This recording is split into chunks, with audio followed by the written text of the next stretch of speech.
نحمده ونصلي ونسلم على سيدنا ومولانا محمد رسوله النبي الأمين المكين الحنين الكريم الرؤوف الرحيم. أما بعد، بسم الله الرحمن الرحيم. معزز سامعین و ناظرین، الحمد للہ تعالی اللہ جل مجدہ کا شکر ہے جس کی توفیق سے ہم تصوف اور تعلیمات صوفیہ کے موضوع پر ایک سلسلہ وار طویل گفتگو کر رہے ہیں، اور بحمد اللہ تعالی پچھلی چند نشستوں سے ہم تصوف کی حقیقت اور اس کی ماہیت پر روشنی ڈالتے چلے آ رہے ہیں۔ آج کی گفتگو بھی پچھلی نشست میں جو اکابر اور اجل ائمہ تصوف کے اقوال سے اور ان کی زبان سے تصوف کی حقیقت و ماہیت کا بیان ہم نے کیا تھا، اور کثیر تعداد میں ائمہ تصوف کی طرف سے دی گئی تصوف کی تعریفات کا جائزہ لیا تھا۔ تو آج کی گفتگو بھی دراصل اسی سلسلے کا آگے تسلسل ہے۔ حضرت شیخ احمد الجریری رحمۃ اللہ تعالی علیہ، ان سے پوچھا گیا تصوف کیا ہے، اور آج ہم گفتگو کر رہے ہیں الرسالہ قشیریہ۔ یہ میں دکھاتا ہوں اس سے تاکہ کتب کے ساتھ کچھ شناسائی پیدا ہو، ان کے مصنفین اور مؤلفین سے شناسائی پیدا ہو، اور ایک علمی ذوق اور علمی کلچر کا کے احیاء کا رجحان پیدا ہو۔ یہ رسالہ قشیریہ امام ابو القاسم القشیری ان کی یہ کتاب ہے۔ امام ابو القاسم القشیری نہ صرف جلیل القدر ائمہ تصوف میں سے ہیں، بلکہ بہت بلند رتبہ ائمہ علم، ائمہ حدیث، ائمہ فقہ اور ائمہ عقیدہ میں آپ کا شمار ہوتا ہے۔ آپ کی یہ تصنیف جس کا حوالہ آج سے شروع ہو رہا ہے، اور جس سے ہم مختلف ائمہ تصوف کی عبارات اور ان کی تعریفات کا مطالعہ کریں گے، تجزیہ کریں گے، بیان کریں گے، ضروری ہے کہ ان کے مؤلف امام ابو القاسم القشیری سے آگہی حاصل ہو۔ یہ ہمارے ہاں چونکہ علم کا جو ایک جامع تصور ہے یا معلومات کی ایک جامعیت ہے اور اجتماعی اکائی ہے، کولیکٹیو ٹوٹیلٹی نالج میں کے باب میں، اس کا فقدان ہو گیا ہے، اور ہم اس بات کو سمجھنے سے بالعموم قاصر ہو گئے ہیں، الا ماشاء اللہ، سوائے اہل علم کے، کہ اگر کسی بزرگ کا نام کسی ایک علم اور فن کے میدان میں زیادہ معروف ہوتا ہے اور جانا پہچانا جاتا ہے، تو ہم اسے صرف اسی میدان ہی کا فرد تصور کر کے باقی میادین علم، یعنی علم کے اور دینی علوم کے باقی جو میدان ہیں ان میں اس کو لا تعلق گردانتے، اور ان میں یہ سمجھتے ہیں شاید ان کا اتنا ملکہ یا ان کا اتنا بلند رتبہ اور مقام نہیں تھا، اس لیے وہ علم کے باقی ابواب میں حجت تصور نہیں ہوتے،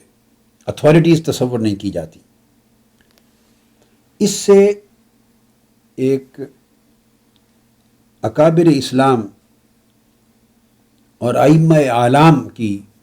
جو علمی حیثیتیں ہیں اس کے سمجھنے میں دشواری پیش آتی ہے۔ اب یہ امام ابو القاسم قشیری، ہر شخص یہ تو جانتا ہے کہ جلیل القدر صوفی ولی اللہ اور امام ہیں تصوف کے، اور اہل تصوف میں بہت بڑی اتھارٹی، اور ان کی کتاب الرسالہ القشیریہ جو اس وقت ہمارے سامنے زیر مطالعہ ہے، یہ تصوف کی امہات کتب میں سے ہے، اس کے اصل مآخذ اور مصادر میں سے ہے۔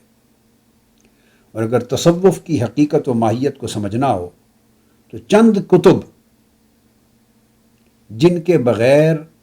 چارہ ہی نہیں ہے کہ تصوف کی حقیقت و ماہیت کو، تصوف کی حدود کو، تصوف کے بارے میں تصورات کی صحت اور عدم صحت کو سمجھا جا سکے، ممکن ہی نہیں، ان چوٹی کی کتابوں میں سے ایک ہے، ٹیکسٹ بکس ہیں۔ اور جلیل القدر ائمہ ان کتابوں کو ہمیشہ اپنے شیوخ سے پڑھتے رہے، جیسا کہ میں نے ذکر کیا تھا امام ابن حجر عسقلانی کا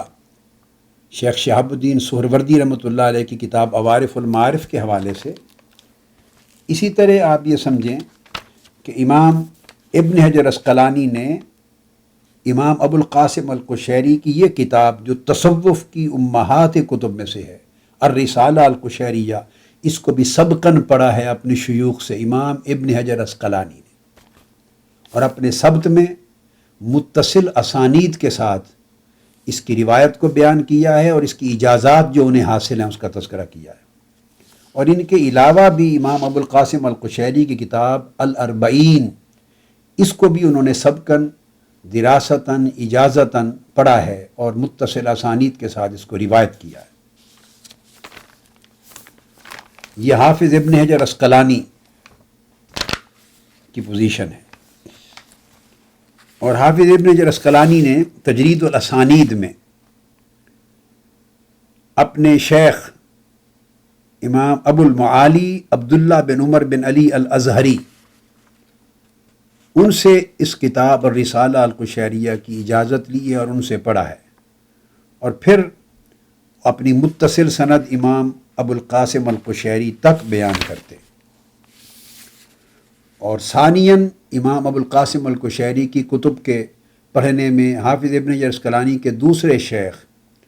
امام الحافظ ابو الحسین ابو الفضل بن الحسین اور امام الحافظ ابو الحسن الہیثمی، یہ دو شیوخ ہیں جن سے انہوں نے امام ابو القاسم القشیری کی کتب تصوف کو اپنی اپنی اسانید کے ساتھ پڑھا ہے۔ اور پھر اس کے علاوہ حافظ ابن حجر عسقلانی نے امام ابو ہریرہ بن ذہبی سے بھی اجازت لی ہے ان کتب کی۔ یہ تو ائمہ تصوف کی پوزیشن ہے، اور ان میں امام ابو القاسم القشیری کی پوزیشن ہے حافظ ابن حجر عسقلانی کے باب میں۔ میں نے ان اسانید کو پھر اپنی کتاب المنتقی لاسانید العسقلانی میں جمع کیا ہے۔ یہ صرف حافظ ابن حجر عسقلانی کی 100 کتب تصوف کی جو اسانید ہیں اور اجازات ہیں متصلہ، میں نے ان کو جمع کیا اپنی کتاب المنتقی میں۔ امام عسقلانی نیشا پور کے رہنے والے تھے بنیادی طور پر، جہاں کے امام مسلم رہنے والے تھے، اور آپ کبار ائمہ حدیث میں آپ کا شمار ہوتا ہے، اور امام ابو بکر البیہقی آپ کے ہم سبق تھے، ہم جماعت تھے، صاحب سنن امام بیہقی۔ درس حدیث اکابر شیوخ میں انہوں نے اکٹھا لیا ہے۔ پھر امام ابو بکر محمد بن الحسن الاصبہانی جو امام بیہقی کے سب سے بڑے شیخ ہیں حدیث میں، وہی امام ابو القاسم القشیری کے سب سے بڑے شیخ ہیں حدیث میں۔ بیہقی کی السنن الکبریٰ کثرت کے ساتھ امام ابو بکر محمد بن الحسن بن فورق الاصبہانی کی روایت سے احادیث آتی ہیں، تو یہ امام قشیری کے بھی شیوخ میں سے ہیں۔ امام ابو منصور عبد القادر بن طاہر التیمی البغدادی آپ کے شیوخ میں سے ہیں۔ امام ابو اسحاق ابراہیم بن محمد الاسفرائینی آپ کے شیوخ اور ائمہ آپ کے اساتذہ میں سے ہیں۔ پھر اسی طرح جو صاحب مستدرک ہیں امام حاکم یہ بھی آپ کے ہم زمانہ ہیں، ہم عصر ہیں، اور آپ کے کئی اساتذہ ہیں جن سے امام حاکم نیشاپوری صاحب مستدرک اور امام ابو محمد الجوینی اور خطیب بغدادی جیسے لوگوں نے ان سے آگے مباشرتاً یا بالواسطہ روایت کیا ہے، وہ ان کے اساتذہ میں شامل۔ پھر امام ابو عبد الرحمن السلمی بھی آپ کے شیوخ میں سے ہیں۔ امام ابو سعد احمد بن احمد المالینی الحروی جلیل القدر امام حدیث آپ کے شیوخ میں ہیں۔ امام ابو علی الدقاق آپ کے شیوخ میں، الغرض کثیر تعداد میں۔ اور پھر امام الحافظ ابو الحسین عبد الغافر بن محمد الفارسی النیساپوری جو راوی صحیح مسلم ہیں، وہ براہ راست آپ کے شیخ ہیں، آپ نے ان سے براہ راست درس حدیث لیا ہے۔ اب آپ اندازہ کیجئے۔ تو الغرض امام ابو سعد عبد الملک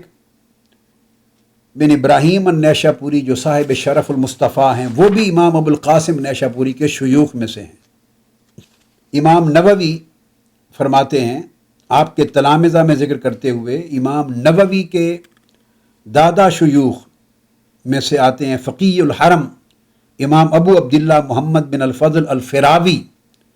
یہ الفراوی نیشاپوری یہ امام نووی کے دادا شیخ ہیں حدیث میں، اور پھر ان کے والد ابو المنصور بن عبد المنعم الفراوی، پھر ان کے والد امام منصور بن عبد المنعم الفراوی، یہ سب امام نووی کے دادا شیخ، پردادا شیخ، شکر دادا شیخ، تین پشتے ہیں الفراوی کے نام سے۔ اور امام نووی کا سلسلہ حدیث، علم حدیث اور سند حدیث امام مسلم تک ان ذرائع سے، ان کے واسطہ سے پہنچتا ہے، جسے انہوں نے خود شرح صحیح مسلم کے مقدمہ میں بیان کیا ہے۔ اب یہ جو ان کے امام نووی کے پردادا شیخ ہیں، وہ امام قشیری کے تلامذہ، آپ کے شاگرد ہیں۔ تو اس طرح امام نووی امام قشیری کے شاگرد ہیں، حدیث میں بن جاتے ہیں تین واسطوں کے بعد، اور امام قشیری اور امام مسلم کے درمیان بھی پھر صرف تین واسطے ہیں، صرف تین واسطے ہیں۔ پھر امام نووی فرماتے ہیں کہ حافظ ابن عساکر بھی امام قشیری کے معروف تلامذہ میں سے ہیں۔ حافظ ابن عساکر جو محدث الشام ہیں، امام قشیری کے یہ جو صوفی ہیں، رسالہ قشیریہ کے مؤلف ہیں، ان کے اکابر تلامذہ میں سے ہیں۔ الغرض بہت سارے اور ائمہ کا تذکرہ مختلف کتب اسماء الرجال میں، علامہ ذہبی نے سیر اعلام النبلاء میں، اور امام تاج الدین سبکی نے طبقات الشافعیۃ الکبریٰ میں کثرت کے ساتھ ذکر کیا ہے۔ اور آپ کی کثیر تصانیف ہیں علم حدیث میں، علم تفسیر میں، علم فقہ میں، علم عقیدہ میں، علم الاصول میں، اور جلیل القدر ائمہ میں آپ کا شمار ہوتا ہے۔ اور آپ امام نووی کی کتب کو پڑھیں، امام عسقلانی کو پڑھیں، قاضی ایاز کو پڑھیں، آپ امام قسطلانی کو، امام عینی کو، الغرض کسی بھی بڑے محدث، فقیہ، متکلم، اصولی اور مفسر کو پڑھیں، تو آپ کو جا بجا وہ ابحاث کرتے ہوئے عقائد پر اور اسلام کی مختلف اصولی بحثوں پر امام قشیری کو بطور اتھارٹی کوٹ کرتے ہیں، حتیٰ کہ علامہ ابن تیمیہ جگہ جگہ بطور اتھارٹی کوٹ کرتے ہیں، علامہ ابن القیم کوٹ کرتے ہیں، حافظ ابن کثیر کوٹ کرتے ہیں۔ کوئی ایک امام علم اور علامہ اپنے دور کا ایسا نہیں گزرا جنہوں نے امام ابو القاسم القشیری کو بطور اتھارٹی نہ لیا ہو۔ اور یہ تصوف کی امہات کتب کے مؤلفین میں سے ہیں، بہت بڑا عظیم ذخیرہ تصوف کا آپ کے ذریعے امت کو پہنچا ہے۔ اور جلیل القدر صوفی اور معارف تصوف پر اور احوال صوفیہ پر اور تعلیمات صوفیہ پر جلیل القدر سب سے جامع ابتدائی 2-3 کتب میں سے ایک کتاب ان کی ہے، جو بطور اوریجن، بطور مصدر، بطور سورس، اوریجنل فنڈامنٹل سورس کے تصور کی جاتی ہے۔ یہ تعارف تھا اس کتاب کا اور امام القشیری کا۔ اور یہ حضور داتا گنج بخش سیدنا علی حجویری رحمۃ اللہ تعالی علیہ ان کے بھی شیوخ میں سے ہیں۔ کشف المحجوب میں حضور داتا گنج بخش قدس سر العزیز جہاں بھی ان کا ذکر کرتے ہیں تو استاذ اور شیخ کہہ کے ذکر کرتے ہیں امام ابو القاسم القشیری کا۔ اب وہ تصوف کی تعریف بیان کرتے ہیں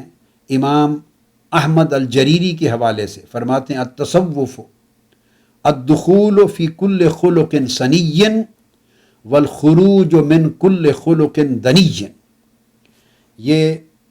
وہی تعریف ہے جو حضرت جنید بغدادی رضی اللہ تعالیٰ عنہ بھی تصوف کی کر چکے ہیں، جس کا ذکر ہم نے غالباً پچھلی نشست میں کیا تھا۔ انہوں نے فرمایا تھا کہ ہر اعلیٰ خلق کو عمل میں لانا ظاہری اور باطنی طور پر، اور ہر گھٹیا خلق کو ترک کر دینا یہ تصوف ہے، حضرت جنید بغدادی نے فرمایا تھا۔ اب انہی کلمات کو تھوڑے سے فرق کے ساتھ جلیل القدر صوفی امام احمد الجریری بیان کرتے ہیں کہ ہر اعلیٰ خلق میں ظاہراً و باطناً داخل ہو جانا اور ہر برے اور پست خلق سے نکل جانا، اس کا نام تصوف ہے۔ تو آپ نے دیکھا کہ تمام ائمہ تصوف کے درمیان تعریف اور تصور تصوف پر بھی ایک اتفاق ہے۔ اب یہاں امام قشیری نے حضرت جنید بغدادی رضی اللہ تعالیٰ عنہ سے ایک اور تعریف تصوف کی روایت کی۔ فرماتے ہیں کہ حضرت جنید بغدادی سے پوچھا گیا تصوف کیا ہے؟ فقال هو ان يميتك الحق عنك ويحييك به۔ انہوں نے فرمایا کہ تصوف یہ ہے کہ حق رب العزت اللہ جل مجدہ تجھ سے مار دے اور اپنے ساتھ زندہ کر دے۔ تجھ سے مار دے یعنی تمہاری تجھ سے موت واقع ہو جائے اور تمہیں اپنی ذات کے ساتھ حیات عطا کر دے۔ یہ تو ہے اجمالاً۔ اب مجھے اندازہ ہے کہ یہ سمجھنے میں دشواری سامعین کو پیش آئے گی، اس کی مختصر سی وضاحت کر دیتا ہوں کہ اس کا معنی کیا ہے۔ هو ان يميتك الحق عنك سے مراد ہوائے نفس ہے، کہ تصوف یہ ہے کہ اللہ رب العزت کے ساتھ بندہ اس طرح جڑ جائے، اس طرح وابستہ ہو جائے، اس کی طاعت میں، اس کی عبادت میں، اس کی بندگی میں، اس کی رضا میں، اس کے اوامر و نواہی میں خود کو یوں فنا کر دے، اور اللہ کی طرف بندہ صدق اور اخلاص کے ساتھ ایسا مسافر ہو جائے کہ اس میں ریاضت اور مجاہدہ کرے، اتنا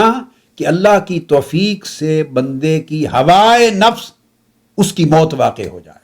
یعنی ہوائے نفس کا جو کنٹرول تھا، ہوائے نفس نے جو انسان کو قابو کر رکھا تھا، اس کے نفس کی خواہشات نے، اس کے نفس کی شہوات نے، نفس کی آرزوؤں اور تمناؤں نے، اور نفس کی بری خصلتوں اور رغبتوں نے اس بندے کو جو اپنے چنگل میں گرفت میں لے رکھا تھا، اور وہ اس بندے کو اپنی مرضی کے مطابق نفس امارہ چلاتا تھا، اس کی گرفت ٹوٹ جائے اور ہوائے نفس کی گویا موت واقع ہو جائے۔ اب نفس اس بندے پر حکومت نہ کرے،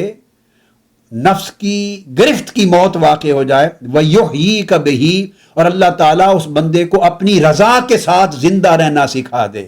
اپنے امر اور اپنے نہی کے ساتھ زندگی عطا کر دے،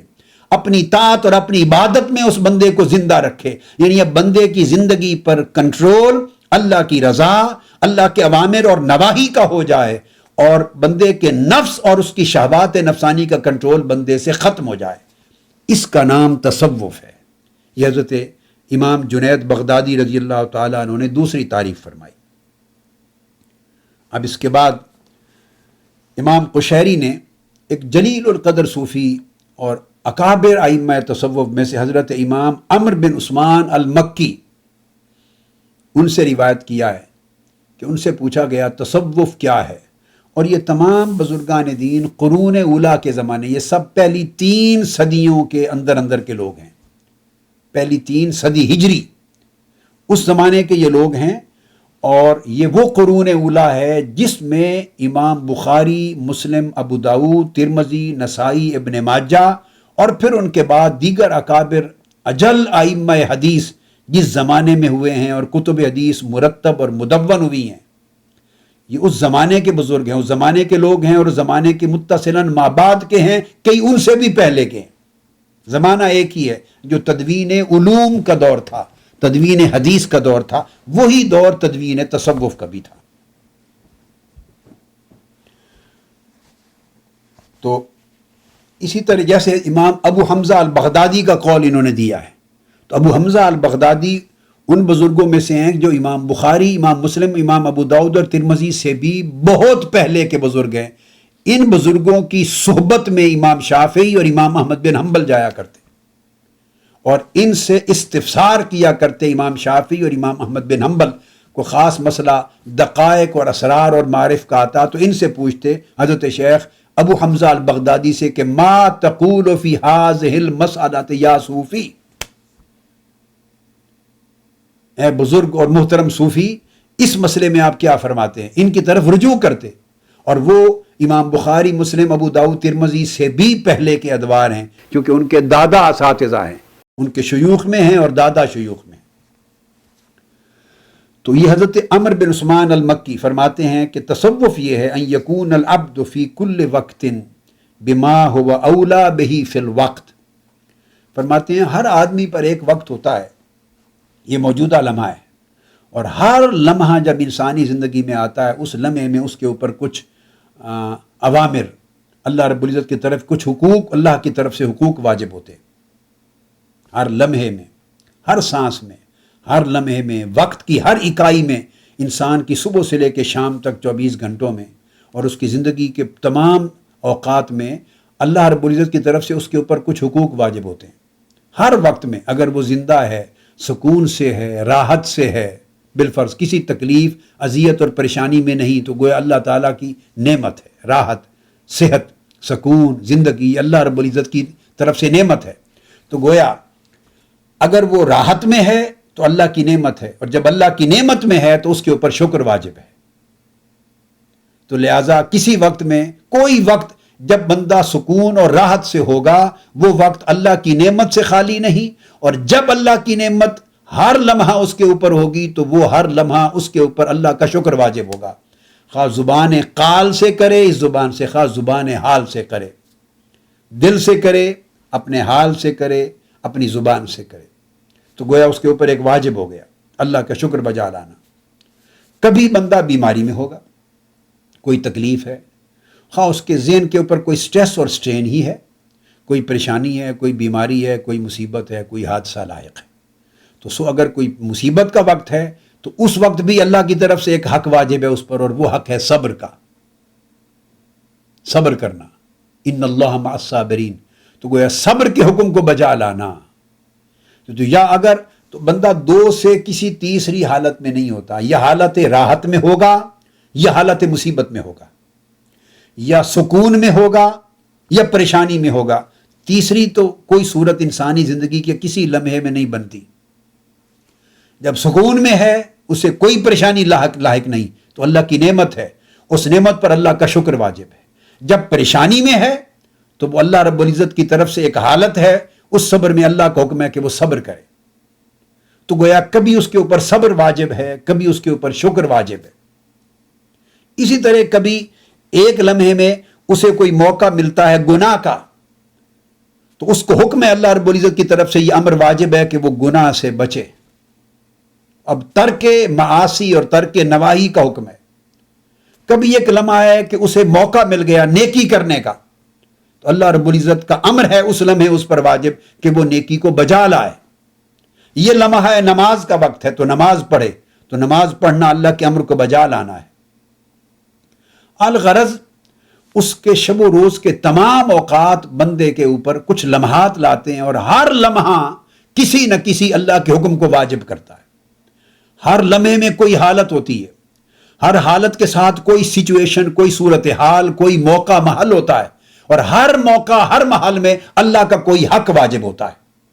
یا عبادت کرنے کا، بندگی کرنے کا، گناہ سے بچنے کا، نیکی کا ارتکاب کرنے کا، اللہ کا شکر بجا لانے کا، صبر بجا لانے کا، کسی بندے کے ساتھ بھلائی کرنے کا، کسی کے ساتھ کسی کی مدد کرنے کا۔ الغرض اپنی ذات سے متعلق یا کسی اور کی ذات کے متعلق یا اللہ رب العزت سے متعلق کوئی نہ کوئی حق ادا کرتے رہنا اس بندے کے اوپر اللہ کی طرف سے واجب ہے۔ اب جب یہ آپ پوری بات کو سمجھ گئے کہ احوال و لمحات زندگی کے کیا ہوتے ہیں، اب وہ فرماتے ہیں حضرت امام عمر بن عثمان المکی کہ تصوف یہ ہے کہ ہر لمحہ میں جو امر اور جو حق اللہ رب العزت کی طرف سے اس کے اوپر واجب ہے ان کو دیکھے اور اس میں سے اس حق کو سب سے بہتر طریق پر ادا کرنا، یہ تصوف ہے۔ اس کی حسن ادائیگی، ہر لمحے میں اللہ کے ہر حق کی حسن ادائیگی، یہ تصوف ہے۔ جس بھی لمحے زیست میں، جس سانس میں بھی اللہ کی طرف سے کسی امر کے کرنے یا کسی برے امر سے رکنے کا جو حکم اس کے اوپر واجب ہوا ہے، اس کو نہ صرف ادا کرنا بلکہ بطریق اعلیٰ ادا کرنا، بطریق اولیٰ ادا کرنا، جو اس وقت میں سب سے بہتر صورت ہو سکتی تھی، اس وقت میں سب سے بہتر امر کی ادائیگی بنتی تھی، اس کو ادا کرنا، بیسٹ آف آل کو اڈاپٹ کرنا، spiritually and morally and ethically. فرماتے ہیں اس کو تصوف کہتے ہیں۔ تو گویا صوفی وہ جہاں آپشنز ملتی ہیں تو ہمیشہ اللہ کے حکم کی بجا آوری میں اعلیٰ طریق پر جاتا ہے، طریق عظیمت پر جاتا ہے، نہ غفلت کی طرف جاتا ہے نہ رخصت کی طرف جاتا ہے۔ تو تصوف یہ ہے، نہ غفلت کی طرف جانا نہ رخصت کی طرف جانا، عظیمت کو اپنانا، بطریق اعلیٰ بطریق اولیٰ اللہ کے امر کی بجا آوری میں مگن رہنا، یہ تصوف ہے۔ تو اس طرح گویا صوفی وہ ہوگا، اور تصوف اس طرز زندگی کو کہا جائے گا کہ جس زندگی میں ایک لمحہ بھی اللہ کی نافرمانی میں بسر نہ ہو۔ اب اگر کسی کے ذہن میں یہ خیال آئے کہ کبھی انسان اپنی خواہشات نفس کو اور شہوات نفسانی کو، اپنی سیکسول نیڈز کو، کبھی اپنی میٹیریل نیڈز کو، کبھی اپنی فزیکل نیڈز کو پورا کرتا ہے، کبھی مزاح کرتا ہے، کبھی دوستوں کی مجلس میں بیٹھتا ہے، تو یہ پھر تو تصوف نے تو گویا زندگی کے سارے لطف اور مزے ہی چھین لیے۔ نہیں، یہ تصور غلط ہے۔ نہیں، تصوف نہ کوئی چیز دے رہا ہے حکم کے باب میں، نہ کچھ لے رہا ہے۔ تصوف تو احکام شریعت کی پیروی کا نام ہے، بتمام و کمال ہیں احکام شریعت ہی، اوامر اور نواہی احکام شریعت ہی کا حصہ ہیں، ان کی ادائیگی بطریق اعلیٰ کرنا، اس کو تصوف کہا جا رہا ہے۔ تصوف نہ کوئی نیا حکم دے رہا ہے، نہ کوئی نئی نہیں دے رہا ہے، حکم بھی شریعت کا ہے، امر بھی شریعت کا ہے، نہیں بھی شریعت کی ہے، مگر اس کی ادائیگی کا جو طریقہ ہے، تصوف ڈیمانڈ کر رہا ہے کہ جب ادائیگی کرنی ہی ہے تو اس کو بڑے خوبصورت اور حسین طریق سے کرو جو اللہ کا حق ہے۔ لہذا ان خواہشات کو پورا کرنے کے لیے بھی شریعت نے دائرے بنائے ہیں، حدود بنائی ہیں، طریقے بتائے ہیں، یہ طریقہ حلال ہے، یہ طریقہ حرام ہے، اس طریقے کی اجازت ہے، اس طریقے کی ممانعت ہے۔ تو جو اللہ رب العزت نے حلال طریقے انسانی زندگی کی ظاہری اور باطنی اور روحانی اور جسمانی ساری ضرورتوں کو پورا کرنے کے لیے، حتیٰ کہ اس کی ضرورت مزاح کو بھی پورا کرنے کے لیے اللہ اور اللہ کے رسول نے بصورت احکام، بصورت سنت رسول صلی اللہ علیہ وسلم سارے راستے دے دیے ہیں۔ سنتیں آقا علیہ السلام بھی مزاح فرماتے، سب طریقے بتا دیے ہیں، بس اس کی ادائیگی سنت نبوی صلی اللہ علیہ وسلم کی روشنی میں بطریق کمال کرنا، اس کا نام تصوف ہے۔ گویا تصوف حسن ادائیگی اوامر شریعت ہے۔ اب اس کے بعد اسی طرح حضرت رویم بڑے جلیل القدر اولیاء اللہ میں سے اور ائمہ تصوف میں سے ہوئے، ان کا قول لاتے ہیں امام ابو القاسم القشیری۔ ان سے پوچھا گیا کہ تصوف کیا ہے؟ اب انہوں نے فرمایا التصوف استرسال النفس مع اللہ تعالی علی ما یرید۔ وہ کہتے ہیں کہ اپنی نفس کو، اپنی جان کو اللہ رب العزت اس کا ارادہ اور اس سے مراد اس کا حکم، اس کی رضا، جس کو وہ پسند کرتا ہے کرنے کے لیے کوئی کام یا ناپسند کرتا ہے کسی کام سے رکنے کے بعد میں، تو اپنے نفس کو اور اپنی جان کو اور اپنی طبع کو، طبیعت کو اللہ رب العزت کے ارادے کے ساتھ جوڑ دینا، اپنا ارادہ، اپنی خواہش اور شہوت کو ہٹا لینا اور اس کے اوپر بھروسہ اور تکیہ نہ کرنا اور اللہ کے ارادے کے ساتھ اس کو متعلق کر دینا کہ انسان زندگی کی ساری ضرورتوں کو پورا کرے گا مگر بطریق رضا الہی، بطریق اوامر شریعت، بطریق نواہی شریعت، بطریق احکام اسلام۔ اب آپ دیکھیں ہر صوفی نے، ہر امام تصوف نے بیان اسی مضمون ہی کو کیا ہے، الفاظ جدا جدا دیے، اسلوب جدا ہے، انداز بیان جدا ہے، مگر نفس مضمون سب میں ایک ہی ہے، اس میں کہیں کسی کا دوسرے سے تضاد نہیں ہے۔ پھر یہ حضرت رویم بن احمد جن کا ذکر ابھی میں نے کیا، ان سے ایک اور تعریف بھی تصوف کی حقیقت و ماہیت کے باب میں منقول ہے۔ امام قشیری نے بیان کیا کہ حضرت رویم بن احمد فرماتے ہیں کہ التصوف مبنی علی ثلاث خصال، کہ تصوف کی حقیقت اور ماہیت یہ ہے کہ پورا کا پورا تصوف 3 خصلتوں پر قائم ہے۔ تصوف کی پوری عمارت 3 خصائل، 3 عادات کی، 3 طریقوں کے ستون پر قائم ہے۔ التمسک بالفقر والافتقار، والتحقق بالبذل والایثار، وترک التعرض والاختیار۔ فرماتے ہیں کہ 3 خصلتوں پر قائم ہے تصوف کی عمارت۔ ایک یہ کہ اللہ رب العزت کے حضور بندے کو جو کچھ بھی دستیاب ہو، جتنا کچھ بھی ملا ہوا ہو، مگر اللہ کے حضور وہ ہر وقت ایک محتاج اور فقیر کی طرح اللہ کی طرف سائل بنا رہے۔ پہلی بات، گویا یہ جو فقر و افتقار کے ساتھ تمسک اختیار کرنا، مضبوطی سے فقر اور افتقار کا دامن تھامے رکھنا، اس کا مطلب ہے کہ اہل تصوف کبھی متکبر نہیں ہو سکتے۔ تصوف کسی درجہ پہ کبر اور رعونت کی اجازت نہیں دیتا۔ صوفی کبھی بھی اللہ سے بے نیاز نہیں ہو سکتا، صوفی کی گردن کبھی اکڑ نہیں سکتی۔ ہر وقت وہ اپنے آپ کو اللہ کے حضور محتاج تصور کرتا ہے۔ صوفی ہر وقت اللہ کی بارگاہ میں سائل اور منگتا بنا رہتا ہے، اور سائل اور منگتا بننے کی وجہ سے ہر وقت اللہ رب العزت کی بارگاہ کی طرف جھکا رہتا ہے۔ اس کا دل بھی، اس کی زبان بھی، اس کا جسم بھی، اس کا ظاہر بھی، اس کا باطن بھی، اس کی سوچ بھی۔ اب یہ وہی چیز ہے جسے آقا علیہ الصلوۃ والسلام فرمایا کرتے جب تہجد کے لیے آپ کا قیام فرماتے اور سجدے میں جاتے تو عرض کرتے، باری تعالیٰ میرے خیال نے تجھ کو سجدہ کیا، میرے دل نے تجھ کو سجدہ کیا، میری روح نے تجھ کو سجدہ کیا، میری آرزوؤں نے تجھ کو سجدہ کیا۔ تو ایسے بہت سے کلمات ارشاد فرماتے، یعنی ظاہر اور باطن کی ساری صلاحیتوں نے اور سارے احوال نے، ایک ایک حالت نے، جو میرے ظاہر کی ہے، جو میرے باطن کی ہے، میری ہر حالت نے تجھے سجدہ کیا، میرے ہر خیال نے تجھے سجدہ کیا۔ کتنی خوبصورت بات فرمائی آقا علیہ السلام نے، بس اسی بات کو نچوڑ بنا لیا تصوف کا پہلی خصلت قرار دیتے ہوئے۔ تو صوفی ہر وقت اللہ رب العزت کی بارگاہ میں سائل اور محتاج اور منگتا رہتا ہے، جھکا رہتا ہے۔ ایک دوسرا فرمایا وَالتَّحَقُّقُ بِالْبَذْلِ وَالْإِيثَارِ، اور پھر اللہ رب العزت اس منگتے کو، اس محتاج کو، سائل کو، صوفی کو جو کچھ عطا کرتا ہے ظاہری نعمتوں میں اور باطنی نعمتوں میں، دنیاوی نعمتوں سے اور اخروی نعمتوں سے مالا مال کرتا ہے، اور جو کچھ عطا کرتا ہے پھر وہ اس کو خرچ کرتا ہے سخاوت کے ساتھ، اور لوگوں کے لیے اسے قربان کرتا ہے، ایثار کرتا ہے، اپنی ذات کو، اپنی جان کو، اپنی ذات کو ترجیح نہیں دیتا، لوگوں کو ترجیح دیتا، ان میں بانٹ دیتا ہے، اور سخاوت کے طریق پر ان میں تقسیم کرتا ہے۔ فقیر اور سائل منگتا بن کے اللہ سے لیتا ہے، اللہ کی مخلوق میں بانٹتا ہے، اپنے لیے روک کے نہیں رکھتا۔ دوسری خصلت، اور تیسری فرمایا وَتَرْكُ التَّعَرُّضِ وَالِاخْتِيَارِ، اور یہاں ایک بات واضح کر دوں تو دوسری خصلت نے یہ واضح کر دیا، جیسا کہ پہلی خصلت تصوف نے واضح کیا کہ صوفی کبھی متکبر نہیں ہوگا، صوفی میں کبھی رعونت نہیں ہوگی، کبھی بڑائی نہیں ہوگی،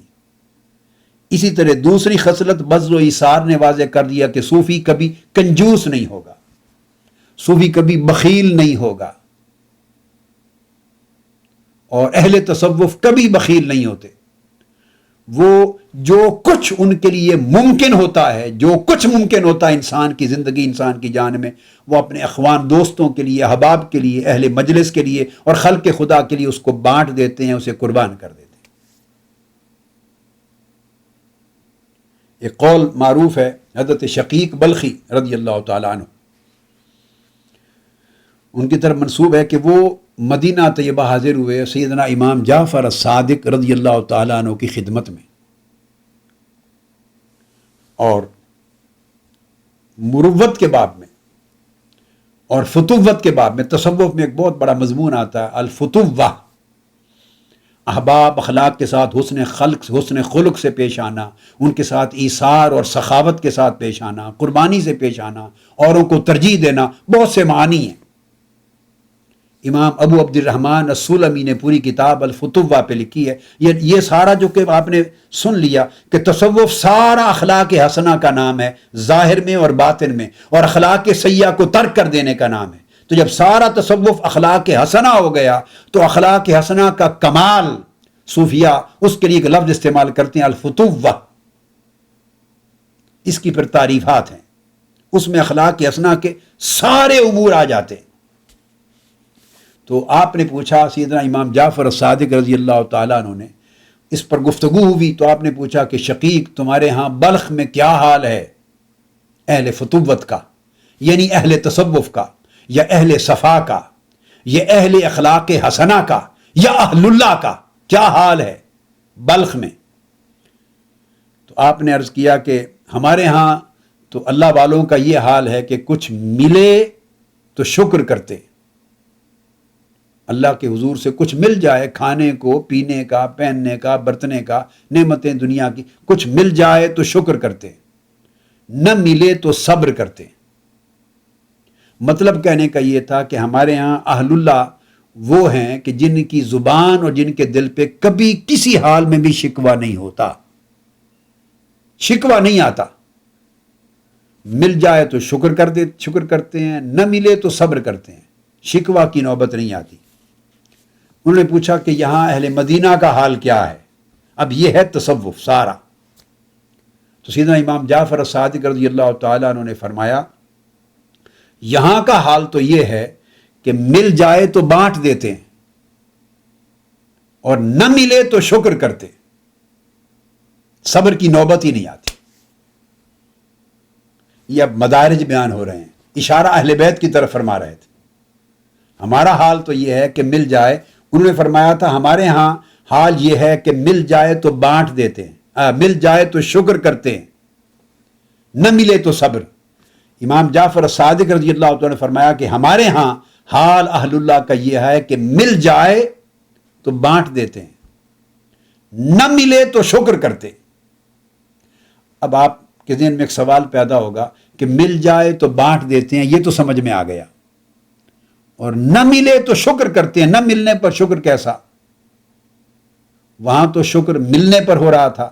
یہاں نہ ملنے پہ شکر کیسا؟ ہاں تو اس کی وضاحت کر دوں، نہ ملے تو شکر کرتے ہیں، مراد یہ ہے کہ جب نہ ملا نہ اس کا حساب ہوگا، اس بات پہ شکر کرتے ہیں کہ باری تعالیٰ تو نے ہمیں حساب سے بچا لیا، کیونکہ جب ملتا ہے تو پھر اس کے دانے دانے کا پائی پائی کا حساب ہوتا ہے، جو ملا کہاں خرچ کیا، خود کتنا کھایا، آگے کتنا کھلایا، جائز مصارف پہ کتنا لگایا، جوڑ کے کتنا رکھا، بانٹا کتنا، پھر اس کا حساب ہوگا اس کے برتنے پر اور اس کے استعمال کرنے پر۔ تو وہ اللہ کے بندے اللہ کے حضور حساب، یوم الحساب میں برائے حساب کھڑا ہونے سے ڈرتے ہیں خدا کے حضور سے۔ شکر اس بات کا کرتے ہیں کہ نہ ملا تو نہ ملنے کا مطلب ہے کہ باری تعالیٰ تو نے ہمیں آخرت کے دن حساب سے بچا لیا، اب اس کا حساب تو نہیں دینا پڑے گا نا، اس حساب سے بچ جانے پہ شکر کرتے ہیں، صبر کی نوبت نہیں آتی۔ یہ اعلیٰ منازل ہیں۔ تو وہ فرماتے ہیں کہ اللہ کے حضور ان کا تعلق یہ ہے کہ فقر و افتقار کا، ہمہ وقت اللہ کے حضور منگتے، سائل، محتاج بن کے جھکے رہتے ہیں۔ مخلوق کے ساتھ معاملہ یہ ہے کہ اللہ کی طرف سے جو کچھ ملتا ہے اس میں سخاوت سے کام لیتے اور بانٹتے ہیں اور لوگوں پر نچھاور کرتے ہیں، ایثار سے کام لیتے ہیں۔ اور تیسرا وَتَرْكُ التَّعَرُّضِ وَالِاخْتِيَارِ، اور قلب اور باطن کا، اندر کا حال یہ ہے کہ اللہ رب العزت کا امر، اللہ رب العزت کی نہی، اللہ رب العزت کی رضا اور اس کے احکام جب آتے ہیں تو ان کو نہ صرف ظاہر میں بلکہ قلب و باطن میں یوں قبول کرتے ہیں خوشی کے ساتھ کہ نہ کوئی تعرض آتا ہے اس کے ساتھ اور نہ اپنا اختیار استعمال کرتے ہیں۔ اب یہ سارا جو بیان ہوا تعریف تصوف میں یہ خلاصہ ہے قرآن مجید کا،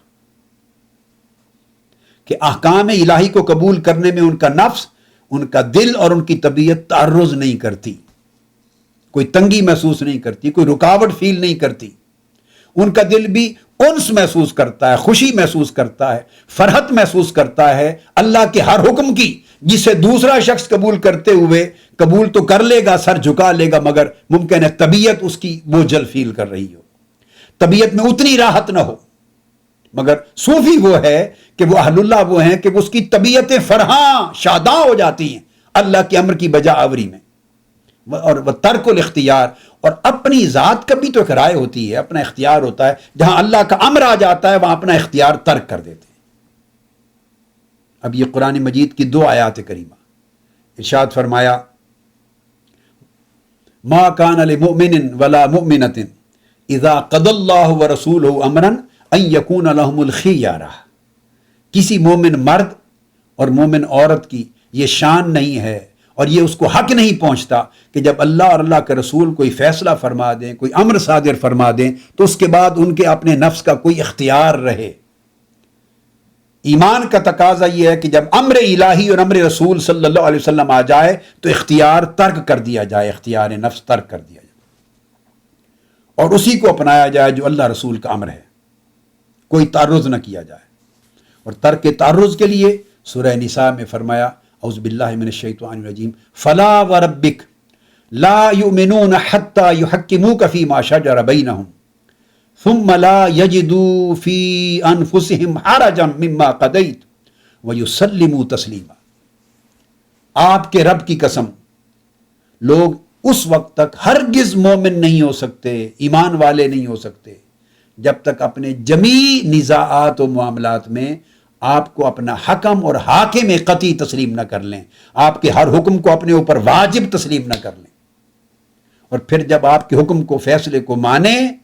تو ان کی دلوں اور ان کی طبیعتوں میں بھی کوئی تعرض واقع نہ ہو، کوئی تنگی واقع نہ ہو،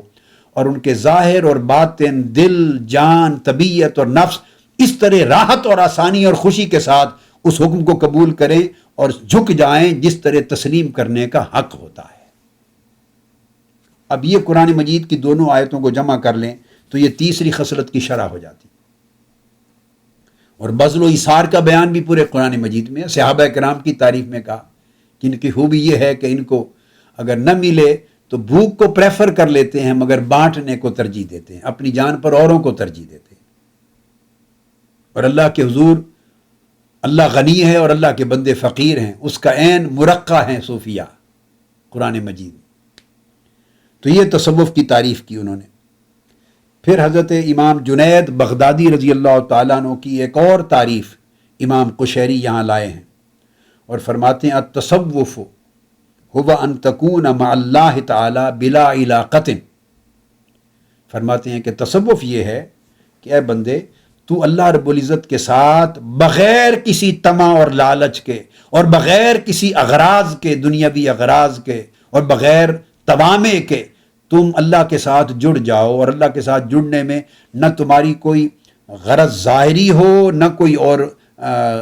لالچ ہو، نہ حرص ہو، نہ کوئی خوف ہو، ہر چیز سے مبرہ اور پاک ہو کر اللہ کی اطاعت میں، اس کی بندگی میں اس طرح آ جاؤ کہ محض مقصود اللہ کی رضا ہو اور اللہ کا قرب ہو اور اس کے امر کی بجا آوری ہو۔ جب اللہ کے امر کی بجا آوری میں سوائے اللہ کی رضا، اللہ کی اطاعت اور اللہ کی قربت کے اور کچھ مقصود نہ رہے،